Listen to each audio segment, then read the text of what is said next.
Mesdames et messieurs, bonsoir et bienvenue dans ce nouveau numéro de Envoyé spécialement dans ta gueule.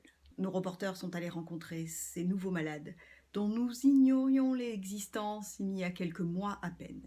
En effet, depuis le début de l'année 2021, le nombre de réunions des libertoliques anonymes ne cesse d'augmenter. Des cas toujours plus nombreux se présentent chaque jour pour essayer de trouver une solution aux difficultés que ces patients rencontrent dans la vie quotidienne. Cette pathologie peut prendre de nombreuses formes. Elle peut aller d'un simple penchant pour la tolérance, rendant le quotidien des malades particulièrement difficile dans la société actuelle. Elle peut prendre également des formes graves, comme une conscience aiguë de la notion de liberté et un attachement fort à celle-ci, rendant les patients totalement inadaptés aux évolutions actuelles de notre société. Un reportage de Quentin Bourdieu et Kit Rigoffman. Oui, moi je m'appelle Claude et c'est la 3e fois que je viens cette année aux réunions des libertoliques anonymes. Mon histoire est assez banale en fait.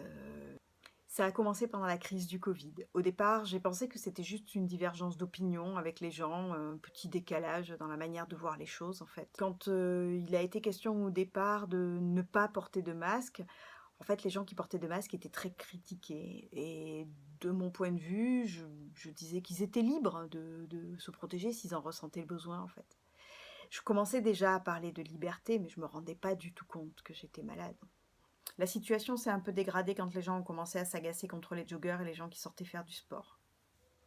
Je parlais plus de liberté, mais je trouvais juste légitime que les gens aient besoin d'aller faire un peu d'exercice pour se défouler alors qu'on n'avait qu'1 heure par jour. Et en fait, ça passait pas du tout.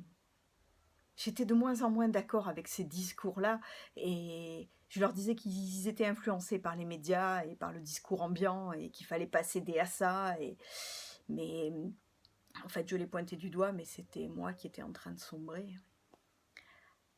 À partir de là, j'ai commencé à sentir que la liberté était attaquée de toutes parts et c'était très difficile à le vivre et ce sentiment était assez peu partagé, ce qui me paraissait très étrange. J'avais l'impression que c'était les autres qui allaient pas bien.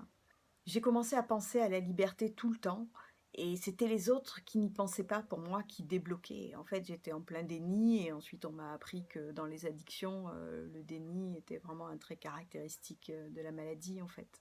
J'étais obsédée par cette idée de liberté, j'avais peur de la voir disparaître, j'avais peur d'en manquer. J'ai commencé à organiser ma vie pour être sûre de ne jamais être confrontée aux situations où je serais en situation de manque en fait. J'ai commencé à prendre conscience de la gravité de mes troubles quand il y a eu des tensions au sein du couple. La première crise est arrivée quand j'ai parlé d'un voisin qui, en disant qu'il était fou parce qu'il avait dénoncé des gens qui étaient dans la rue et qui étaient restés un quart d'heure, 20 minutes à discuter dehors alors qu'on était en plein confinement. J'étais contre l'idée qu'il appelle la police en fait et là ma femme m'a pointé du doigt que j'étais malade. Que j'étais inconscient, que je ne me rendais pas compte du danger, que j'avais que la liberté en tête, que ça me rendait totalement irresponsable. Elle m'a dit que j'étais égoïste, qu'il n'y avait plus que la liberté qui comptait pour moi, que la liberté comptait même plus que ma famille. Des choses graves, quoi. Quand j'y repense aujourd'hui, elle me demandait juste de renoncer à la liberté pour qu'on puisse vivre tranquille, en fait. Mais je ne pouvais pas concevoir ça à ce moment-là. C'est là que j'ai compris que j'étais malade.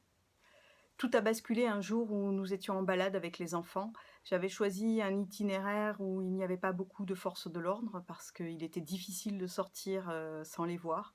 Et là, on faisait une balade paisiblement et en passant auprès d'un immeuble parce que tous les parcs étaient fermés. Il y avait un petit espace de pelouse et quelques personnes étaient assises là en train de faire un pique-nique. J'ai trouvé ça charmant et à ce moment-là, ma fille de 12 ans s'est approchée et m'a dit mais t'as vu, ils sont plus de 10, c'est pas possible. Et là, évidemment, j'ai dérapé complètement. Je lui ai dit que c'était peut-être pas si grave, que dans sa classe, ils étaient plus de 10, ils étaient 15, et pourtant c'était un espace clos. Et à ce moment-là, ma femme est arrivée, elle a pris les enfants, et elle a dit, tu es malade si tu veux, mais tu les mêles pas à ça. Voilà, et puis elle est partie avec les enfants. Elle voulait pas que je les abîme, et je les ai plus revus depuis. Et puis ça a été la dégringolade et maintenant j'essaie de me reconstruire avec l'aide des libertoliques anonymes. Mais ce sera long.